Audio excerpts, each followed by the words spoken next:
What up, you guys? Happy late Saturday night. We're here for our Saturday night secret sermon.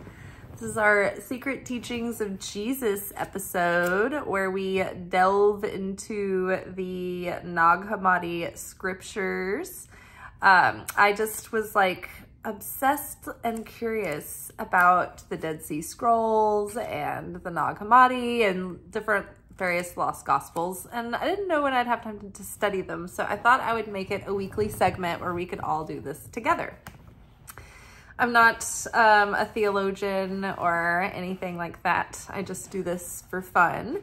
And I come in from work and I basically pick out a portion that stands out to me. I give it a read through and then I start kind of getting insights and downloads. And so that's when I press record. I just save it all so we can talk about it as like live as it comes on the scene. All right, so currently we are in the Gospel of Philip. We have been in the Gospel of Philip for quite some time. It's a very thick gospel. Thick Gospel of Philip. Lots of like portions of text that are very cryptic and metaphysical and esoteric, and they're meant to be meditated upon. And they're not very direct, and they're not really parables either. They're just strange thoughts. And we did do the Secret Book of James, I think it was called, by one of the apostles, James, or maybe it was Jesus's brother James, but I think either way, it was a great one. It was a lot of dialogue, scene work. Jesus gets a little saucy sometimes. Really enjoyed the Secret Book of James. But we have been in the Gospel of Philip for a hot minute. And I can't leave it. Honestly, I can't. I think that Philip might be one of my guides that I work with. A couple of years ago, well, not a couple of years ago, it was like several years ago at this point. Time is just like, it's just always like just runs together. But many years ago, I kind of said a prayer and I was like, what's my guardian angel's name? And although I do distinguish a difference between like ascended masters and prophets and sages you might work with in your spiritual team, they're different from angels. Angels are their own thing. They're like these assigned energies almost. And so my angels came forward. Apparently I have 3. And my main angel is Philip.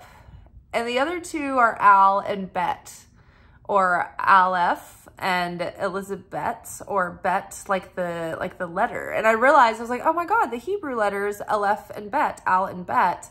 That's interesting. That it would be those 2. How significant. But then the name Philip is always coming to me, and there are always like Philip themes around. And so there's something additionally about Philip, and it makes me wonder if like Philip is my homeboy and he's been working with me. And that's why maybe he was like, read the Gnostic Gospels. Get into my gospel. He's like, come on, read my gospel. You'll love it. You'll love it. I'm like, Philip, watch my YouTube channel. He's like, I will. Okay. All right. So tonight's portion is the temple in Jerusalem.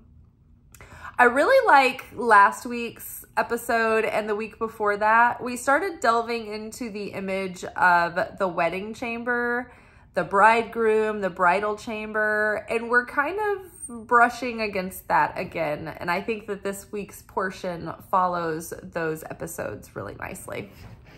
Okay, I'm just gonna read this out loud. It's gonna be really horrible. And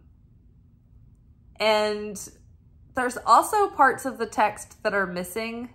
So I might freeze up in like pinwheel of death, rainbow pinwheel of death, buffering, trying to communicate, bracket, ... It just means like the text is missing from the archive and they weren't able to recover. And so your imagination and intuition just kind of have to fill in the gaps. And then there's sometimes footnotes. So I'm going to read it through, and I'm going to go back and read it through with the footnotes, and then we will sort of start unpacking it line for line. All right, with no further ado. The temple in Jerusalem. There were 3 structures for sacrifice in Jerusalem. One opened to the west and was called the holy place. A second opened to the south and was called the Holy of Holies. The third opened to the east, and the other one was called the Holy of the Holy. So let me say that again. The second opened to the south and was called the Holy of the Holy. The third opened to the east and was called the Holy of Holies, where only the high priest could enter. The holy place is baptism. The Holy of the Holy is redemption. The Holy of Holies is the bridal chamber. Baptism entails resurrection and redemption is in the bridal chamber. The bridal chamber is within a realm superior to what we belong to. And you cannot find anything, parentheses, or it's like bracket, like it, ... missing text. These, bracket, are the ones who worship, bracket, in spirit and in truth,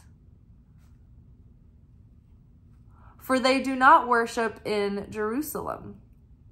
There are people in Jerusalem who, bracket, do worship in Jerusalem, and they await, bracket, the mysteries called, brackets, the holy, in brackets, of holies, the curtain of which was torn. Our bridal chamber is the image of the bridal chamber above. That is why its curtain was torn from top to bottom. For some people from below had to go up. I know it's all over the place, it's choppy, it's nonsensical, but we're gonna bring it together. I'm gonna read it through again one more time. It's so different when you can see the text. It's like your brain and your like soul just like fill in for the missing parts. Okay. There were 3 structures for sacrifice in Jerusalem. One opened to the west and was called the holy place. A second opened to the south and was called the Holy of the Holy. The third opened to the east and was called the Holy of Holies, where only the high priest could enter. The holy place is baptism.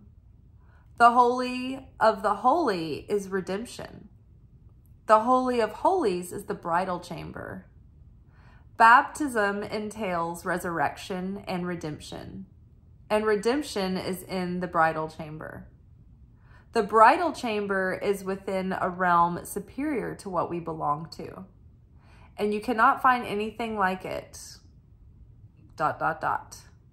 These, goes nowhere, are the ones who worship in spirit and in truth, for they do not worship in Jerusalem. There are people in Jerusalem who do worship in Jerusalem, and they await the mysteries called the Holy of Holies, the curtain of which was torn. Our bridal chamber is the image of the bridal chamber above. That is why its curtain was torn from top to bottom. For some people from below had to go up. Okay, so starting from the top. There were 3 structures for sacrifice in Jerusalem. Now, when we read the Bible, the Torah, the Talmud, the Zohar, there are 4 levels at which we should be interpreting what we are reading. Those 4 levels, when they come alive, it is symbolically referred to as the orchard. But specifically, the Hebrew word for orchard is a 4-letter word, and each of the letters represents one of the levels that you understand teachings on. or just anything really. There's the surface material, literal level. There's like the moral of the story. It's like the emotional level. There's the level of the spirit, or sorry, the soul. It's like what work you're doing with the soul, how you can alchemize your soul tikkun. Your tikkun is sort of like karma. It's like all of your like weaknesses and mistakes and strengths and all of those things that you take with you from lifetime to lifetime that you perfect and correct and heal and adjust and fine tune. And they're the assignments that you have to go through and account for. So there's the soul level, and then there's like this most esoteric level. It's like the spiritual level. It's like the far out stuff that has like, you know, spiritual technologies built in, and it gets mystical, and it's all wild. Okay. So that's the orchard. So having prefaced this with that, there are temples in Jerusalem, and there were, and it's not that they're not literally true, but it's like, truth is always like the material reality is always like mirroring the symbolic truth about the spiritual nature of things. It's like everything is always just mirroring another thing, and like sort of like life imitates art, imitates life, imitates art. It's like always like these dimensions are sort of mirroring like and representing symbolically what the dimension is, and then then it's like literal, then it's like symbolic, then it's like and then you're like, whoa, I'm on mushrooms. So so there were 3 structures for sacrifice in Jerusalem. So that's true. There were, and they were separated into categories. I don't know what those are, but I'm just divesting from here. But what we're really looking at is the deeper meaning here. What are the 3 structures for sacrifice in Jerusalem? It's the structure that we bring of ourselves that we're prepared to sacrifice. Is it our like mundane comforts in the material world that we're sacrificing? Our possessions, our time, you know, are we putting our physicality up for sacrifice? Are we kind of leaving it at that surface level? Are we living and understanding things at a surface level? Because it talks about the people who worship here and who don't worship in Jerusalem versus who do, right? But we'll get more into that.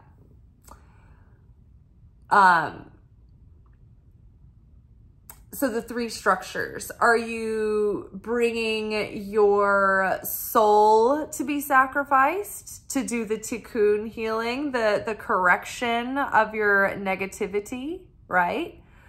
Or are you bringing your heart for sacrifice and dying to the things that you're most attached to within yourself?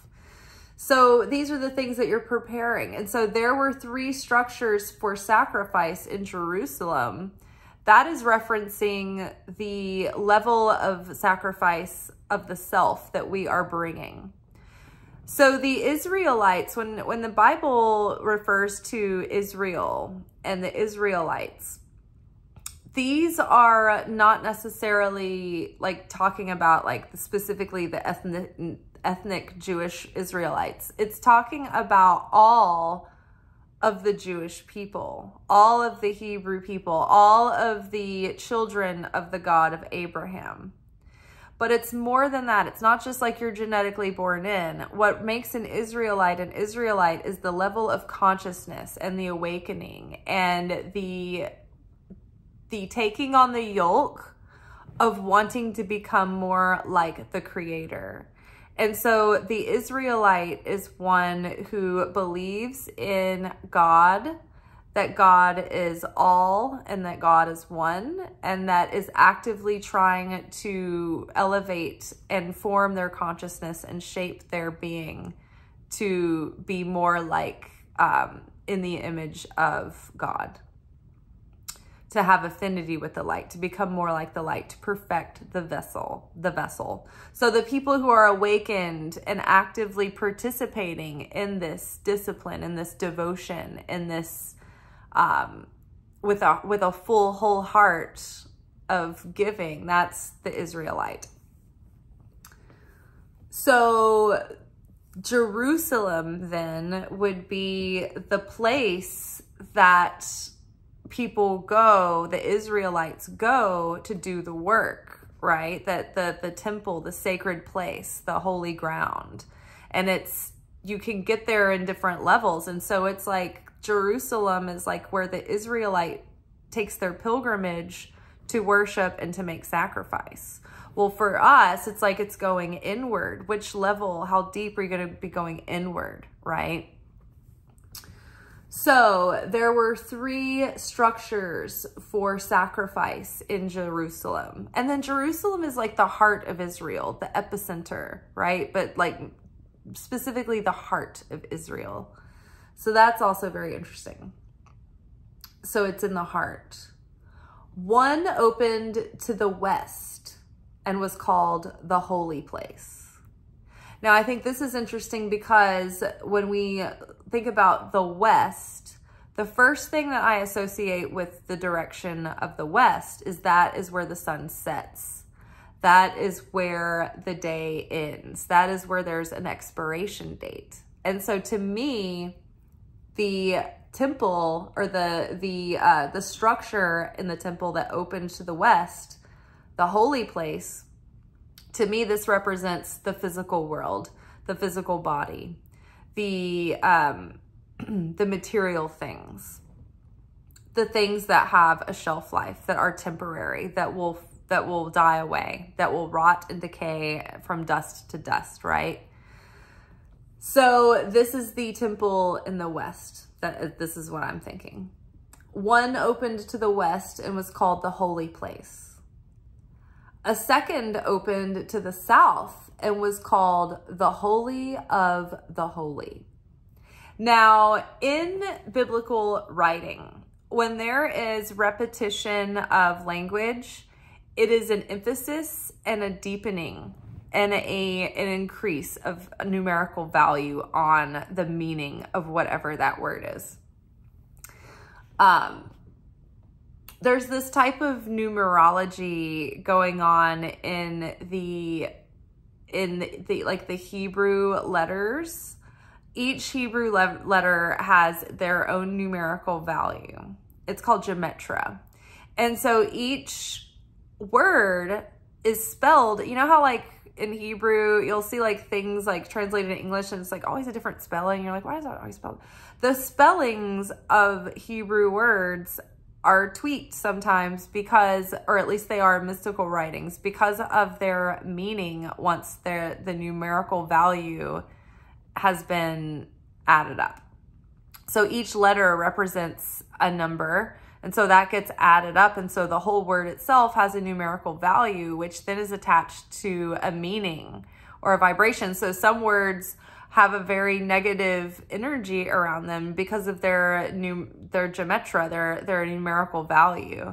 And so sometimes things are changed, names are changed so that they can have a more positive numerical value, in case you didn't know. So like when back to the other point, when words are doubled, it usually has a double emphasis. Except word names. When someone is called the same name twice, like Moses, that means that they have received the higher level of their soul, like the most ascended part of their soul.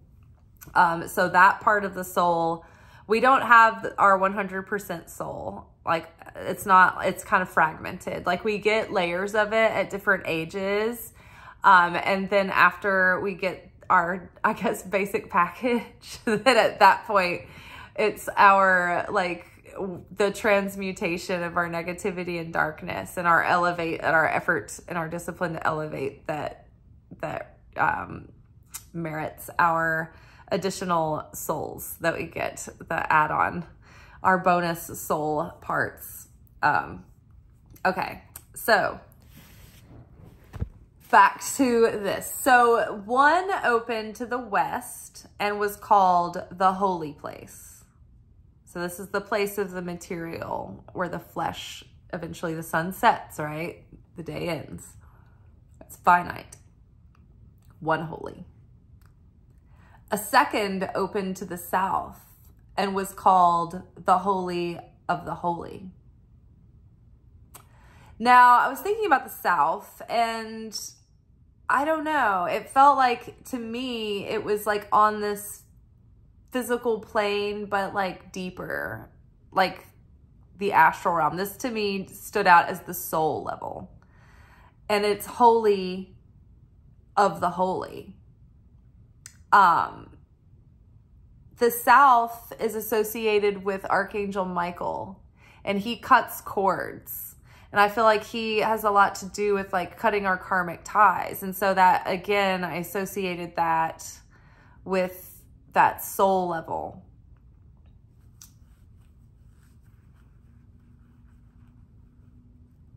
So this level is the level of the way that we die to our negativity and our insecurities, and we do that soul work and that soul healing and that soul correction that we're assigned in this life.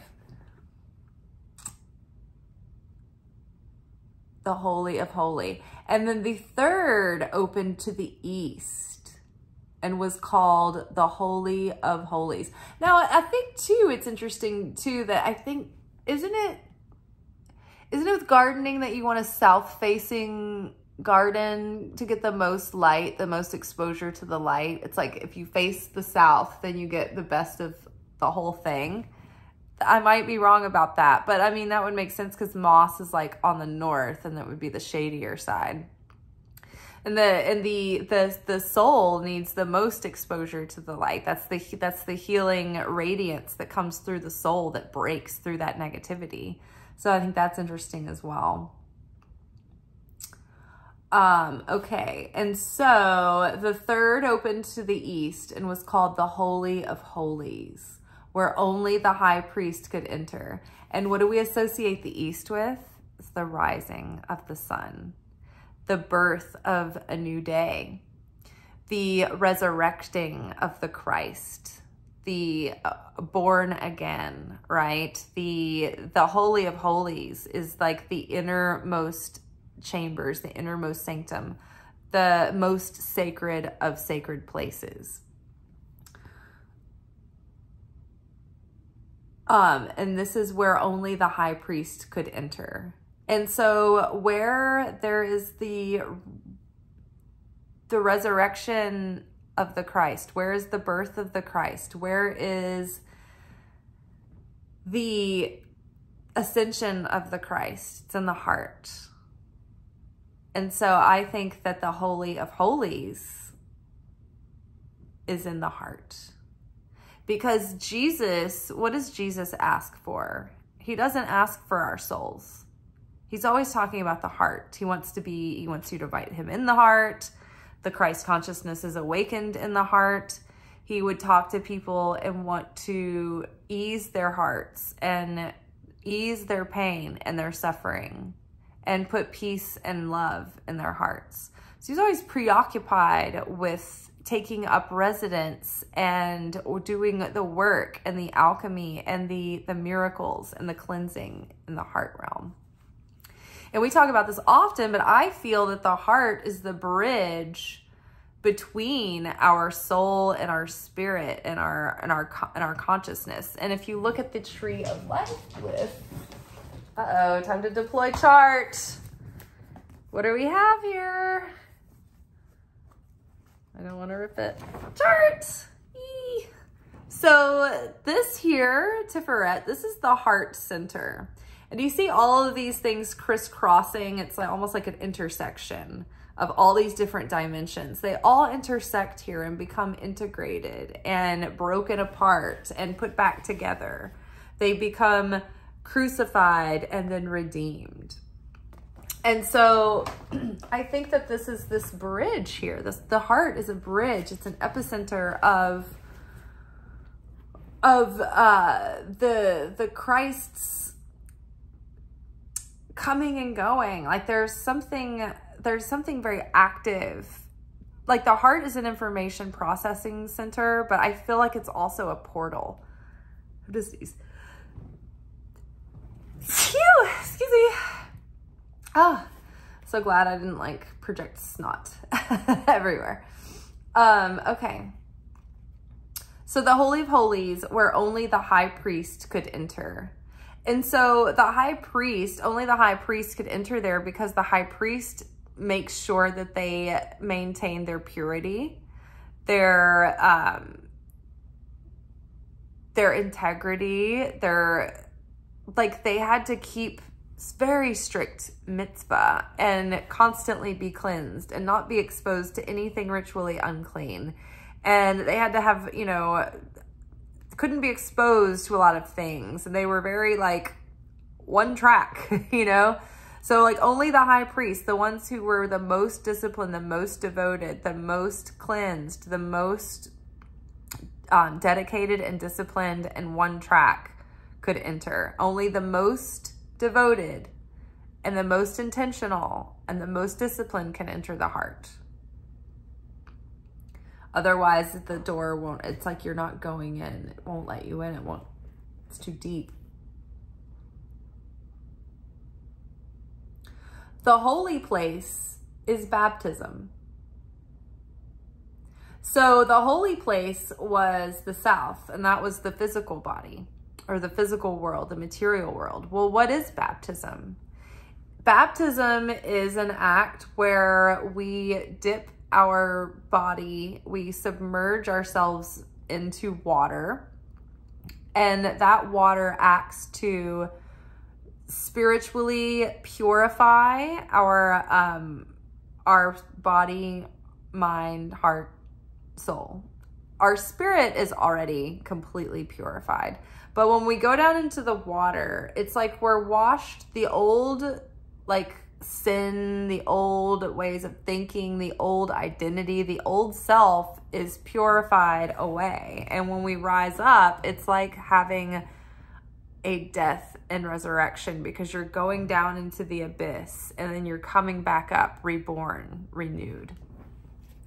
So the baptism is what happens to the flesh, because the flesh is born and dies, and born again and dies, and born again and dies. And we born again and die within this lifetime, but the flesh, like over a course of lifetimes, we reincarnate and keep coming back to continue the work that we do on our soul correction, according to Jewish mysticism. Okay, so the holy place is baptism. The holy of the holy, the soul level, is redemption. So this is where we're redeemed and brought back. This is at the soul level is where we're doing all that work, that intentional seeking out of our limited beliefs, of our doubt, of our fear, of our scarcity, of our greed and our lust and our animalistic reactive behavior, all of that stuff. We go into our soul and we dig through the muck. We get right into all the nasty dirt, filth, and we go right into the darkness. And that's where the work is. We don't ignore it. We go straight to it. We go straight for it. So the holy of the holy is redemption. And the holy of holies is the bridal chamber, the heart. We talked about that before in the other episodes about that. The heart is the bridal chamber. Baptism entails resurrection and redemption. So like we said, the baptism entails resurrection and redemption. You die and are resurrected when you come out of the water, and you are redeemed. It's like you have been cleansed. You have been bought and paid for. You've been pulled back, bought out of slavery and into freedom. A sacrifice was made for you to pay off your spiritual debt. You've been redeemed. You've been saved. You've been cleansed. You've been given emotional and mental freedom from the baggage that has tormented you, right? Have you ever not been able to forgive yourself for something and you just beat yourself up about it forever? You wouldn't let it go. And maybe it sent you into like the dark night of the soul. Maybe you shut down for a long time. Maybe you started punishing yourself in some way. You know, redemption, you know, what Jesus was always wanting to do for people is to say, let it go. Be free. Let's just start fresh now, right in this moment. Like, it can all be different. You can be different. Jesus is like, I forgive you. Let's move forward. Like, but you have to let it go. You can't keep carrying it on with you, right? So, baptism entails resurrection and redemption, the cleansing away of all of that heaviness. And redemption is in the bridal chamber.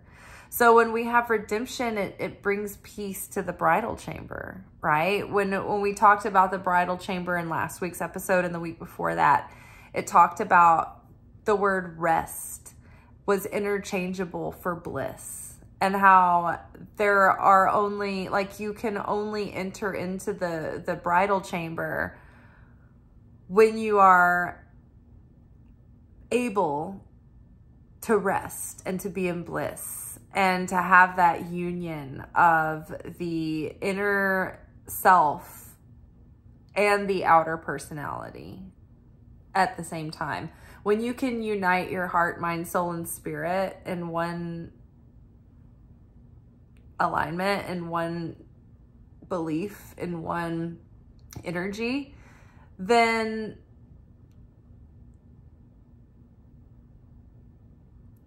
it's like you then have affinity with the light, and you're coming into union with God as well. And then you're able to channel that light through.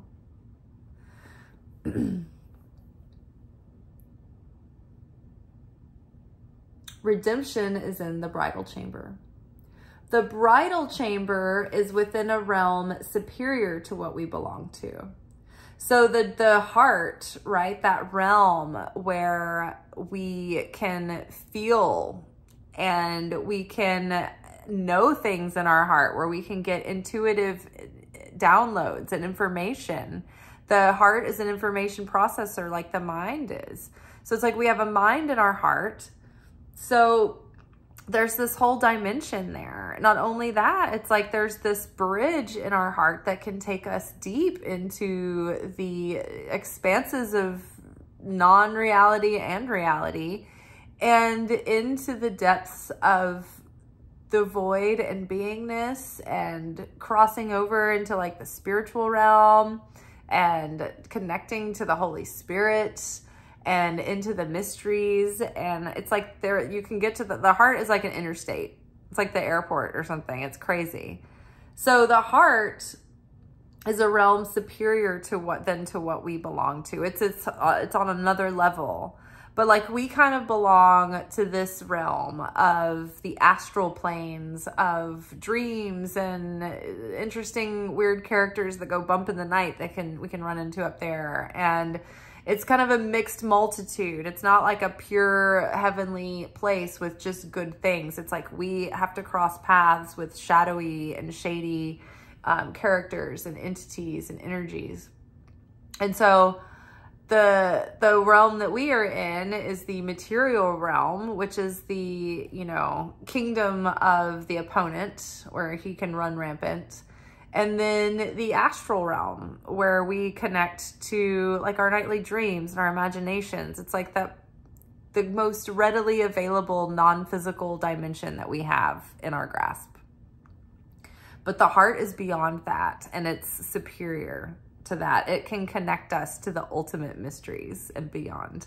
Like when I say mysteries, there are other dimensions of reality that are referred to as the mysteries. Let's see. The bridal chamber is within a realm superior to what we belong to. And you cannot find it. Oh wait, and you cannot find anything like it, ... these.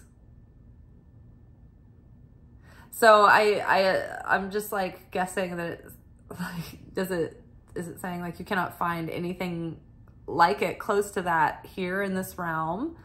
And then it goes on to make start to say something else, these something, but then it gets cut off. These are the ones who worship in spirit and in truth, for they do not worship in Jerusalem.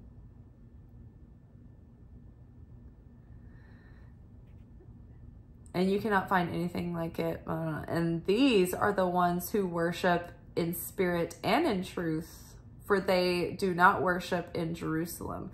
So maybe this is talking to a portion of people who they worship and sacrifice beyond this physical realm, and they're going in and wanting to make the deep changes in their beliefs and in their heart and in the way they feel and in the way they treat one another. It's interesting in the movie, or sorry, not the movie, the show The Chosen. It's about Jesus and like his, like finding his disciples and like them like taking to the road and like going out and like doing their thing.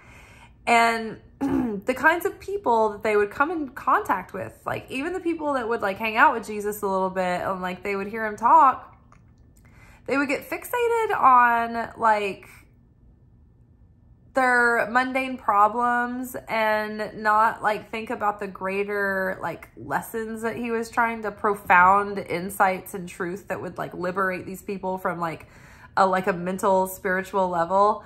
They would be like just so worried about mundane materialism. Are they going to get their bread that year? You know, health and bread. And they were waiting for a military figure to come in and like solve their problems in a very physical, material way. They didn't believe that they had any like spiritual debt because they were like God's chosen people. So they just felt like they were already good to go. So it was just about like, you know, maintaining status quo and like, I hope I get a good like crop this year kind of thing. Like some people were just like on that level. And then other people were a bit deeper, you know, they believed in Jesus. They believed in what he said. They were getting really excited about it. But they weren't necessarily like changing their life over it. They were just like, all right, let's see what happens next, you know?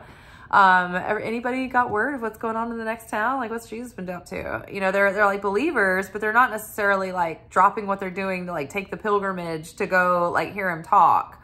Or like, for instance, Nicodemus was one of the high priests. Jesus invited him to come on the road, invited him to join the disciples. And Nicodemus was like feeling like he was getting near retirement and his wife was wanting to go home and like see their grandkids. And, you know, he had like his high priesting to do. And so he was just like, it was not realistic for Nicodemus to like drop everything and like leave town and go on the road.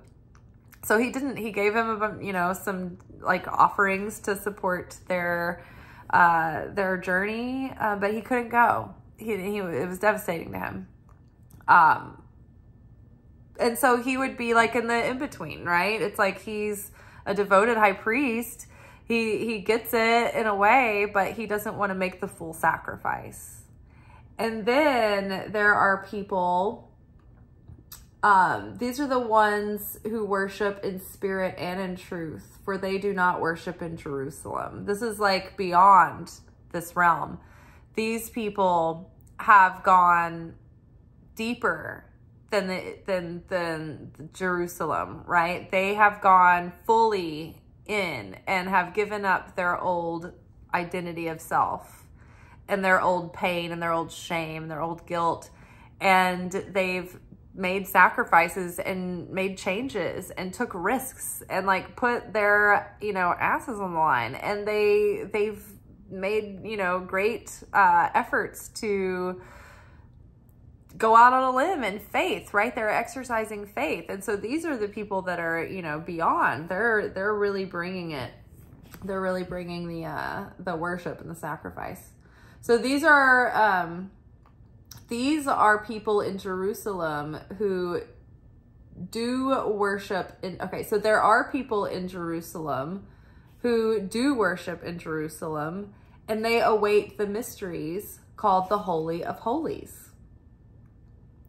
So now these are the most awakened ones. Okay, so maybe like take a step back. So the people that they worship in spirit and truth, for they do not worship in Jerusalem. So to a degree, like they have the insight or whatever, but the people in Jerusalem who do worship in Jerusalem and they await the mysteries called the Holy of Holies, the curtain of which was torn.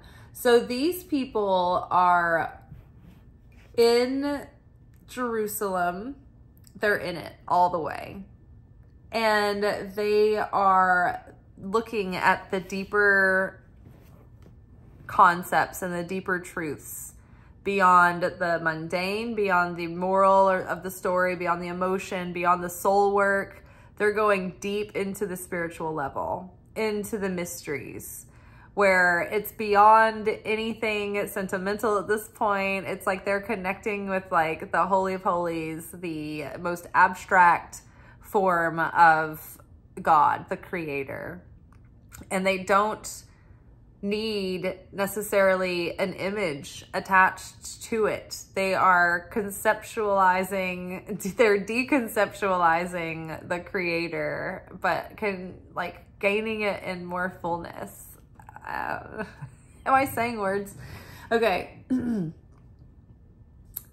There are people in Jerusalem who do worship in Jerusalem and they await the mysteries called the Holy of Holies, the curtain of which was torn.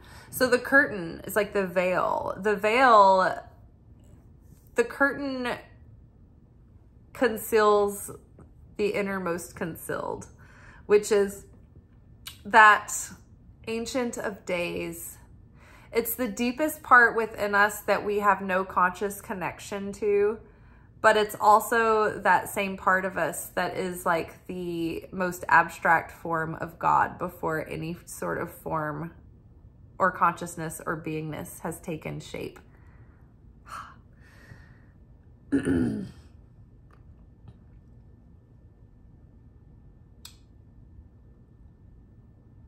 The curtain was torn. So this is like going into the depths of the temple within, the inner temple within our hearts.